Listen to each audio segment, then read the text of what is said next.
Radio Pays depuis le stade ici de Bois-Chaudat à Kourou. Nous sommes avec le capitaine Thibaut Marchizet, responsable de la formation chez les sapeurs-pompiers de Guyane. Bonjour. Bonjour. Alors on va se retourner juste montrer un petit peu les tribunes qui sont remplies. Et puis derrière vous, il y a les compétiteurs. On dit compétiteurs parce que les sapeurs-pompiers aujourd'hui sont mobilisés au niveau d'un challenge, c'est ça, annuel, départemental, territorial. Voilà, donc c'est la finale départementale du challenge de la qualité, donc qui vient après les sélections en caserne. Et donc il y a des épreuves athlétiques et l'épreuve reine qui est le parcours sportif du sapeur-pompier qui est juste derrière moi. Alors il fallait quelles conditions? Il y a 300 pompiers, c'est ça qui sont présents en plus? Alors avec les pompiers et les jeunes sapeurs-pompiers, on a 306 inscrits. Et on a environ 90 personnels qui sont là aussi pour l'encadrement de la manifestation. Et il faut rajouter peut-être des pompiers qui viennent du Brésil. Exactement, on a une délégation de 9 pompiers de l'AMAPA qui a été invitée et qui, avec l'allègement des mesures Covid, peut participer à cette manifestation avec nous. Alors c'est important ce que vous venez de dire, de parler de l'allègement des mesures Covid et surtout au fait du recul du Covid, c'est que cette manifestation elle n'a pas eu lieu depuis 2 ans. C'est le grand retour en fait de la vie aussi des pompiers et de loisirs et sportifs. Voilà, donc avec l'allègement des mesures, les choses reviennent plus ou moins à la normale.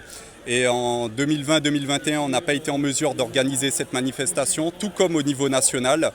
Et là, après 3 ans d'arrêt, on a pu refaire une finale départementale du challenge de la qualité qui donne lieu normalement à une sélection en interrégion par la suite avec Guadeloupe, Martinique, Guyane. Mais cette année, la Guadeloupe n'ayant pas pu participer, on va faire les meilleurs chronos de la finale de la Guyane et de la finale de la Martinique qui se déroule aujourd'hui pour déterminer les meilleurs athlètes qui seront sélectionnés pour la finale nationale qui aura lieu le 18 juin dans l'Hexagone.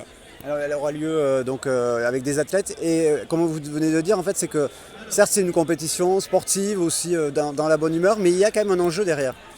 Il y a un enjeu, je dirais plus... sportive, donc sur la performance, donc il y a des récompenses qui sont mises. Bon, c'est pas un enjeu financier, mais c'est un enjeu quand même pour son honneur, pour l'honneur de sa caserne, de son corps départemental, de pouvoir défendre les couleurs de sa ville ou de la Guyane. Justement, c'est aussi l'esprit des pompiers, c'est-à-dire le sport, l'effort qui sont mis en avant. Exactement, donc c'est l'effort, les missions des sapeurs-pompiers. Donc l'épreuve justement du parcours sportif du sapeur-pompier, ça représente différents éléments d'une intervention d'incendie. Et justement, ça permet aussi à tout le corps de se rencontrer, de faire un brassage entre les générations. Ça va des jeunes sapeurs-pompiers qui peuvent débuter à 13 ans jusqu'aux anciens sapeurs-pompiers qui sont également présents et qui n'ont pas de limite d'âge et qui viennent aussi pour aider à l'encadrement de la manifestation. Le capitaine Marchizet, on voit le sens de l'effort, là justement derrière vous. Il y en a qui sont bien, ils se donnent à fond. Ils se donnent à fond, donc on espère que les performances seront bonnes. C'est vrai qu'après 2 années sans compétition, les automatismes sont peut-être plus difficiles à reprendre, mais on espère que tout va bien se passer. Est-ce qu'on a des espoirs pour le niveau national derrière? Au niveau national, chaque année, on arrive à faire des performances dans quelques épreuves athlétiques, notamment le saut en hauteur, le lancer de poids, où on a des champions de France qui sont du SDIS Guyane.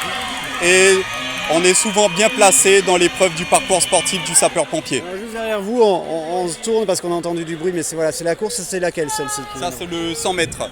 100 mètres. On retrouve les principales épreuves finalement d'athlétisme. Voilà, donc on a 100 mètres, 1000 mètres, saut en hauteur, lancer de poids et grimper de corde, en plus du parcours sportif du sapeur-pompier. Et pour clôturer la manifestation, on va faire un 4x400 mètres en relais. Capitaine Marchizet, un mot pour conclure sur, et vous l'avez évoqué tout à l'heure, les pompiers qui viennent de partout en Guyane, c'est-à-dire? Alors il faut savoir que c'est ouvert à tout le département. Bon, mis à part les communes du Haut-Maroni, on a quasiment toutes les communes qui sont venues participer. Donc ça va de Apatou jusqu'à Saint-Georges pour les plus éloignés de la ville de Kourou. En général, quasiment tous les centres de secours envoient une délégation.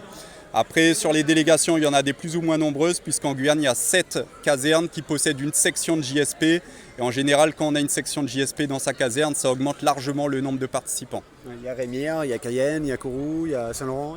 Alors sur les JSP, donc on a des JSP à Saint-Laurent. Depuis cette année, on en a à Mana. Il y en a également à Kourou, Makouria, Rémire-Montjoly, Cayenne et Matoury. Merci beaucoup, capitaine Thibaut Marchizet, on vous remercie. Bon courage à tous ces sapeurs-pompiers, bonne récupération. Et puis le 18 juin, le challenge national. À bientôt. Merci, bonne journée à vous aussi.